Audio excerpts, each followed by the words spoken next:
ሰላም ነው? ጀመርከው? እሺ ምን ሙቀት አይደለም ዛሬ ደግሞ አሞት ፍልሰራ ሄጄ በእናትህ እንዳለ ወረፋ አልሆነ ሰዓቱም ሄደብኝ። በጣም ተናድጃለሁ። ጓደኛዬም ደግሞ ስንት ሰዓት እደውላለሁ አታነሳም። ረፈደ ሰዓቱ። እንደማረግ አላውቅም። በእናትህ እንዴት እንደጨነቀኝ ሰዓቱ እንዴት እንደሄደ እንደማረግ ግራ ነው የገባኝ። ደግሞ እዛም ሰውዬው በቃ ሲጨቃጨቀኝ ስንት ሰዓት ሙሉ ይሄን ስንት አይነት ሰው አለ አልኩኝ። በስመ አብ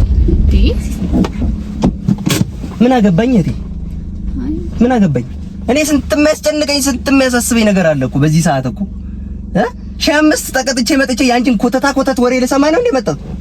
ምን አገባኝ? አርፈሽ አትሄጂም እንዴ? 300 ብር ከፍለሽ ለምትሄጂ እንደዚህ እኔ የትዳር አማካሪ ነኝ?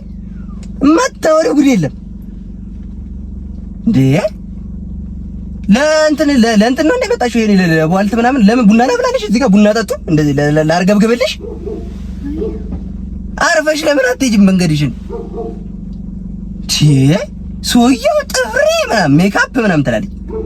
በምን ቀን ነው እዚህ ስራ ውስጥ የገባሁት? ትራፊኮቹ አያሰሩ እናንተ ገብታችሁ ወሬያችሁ መከራ።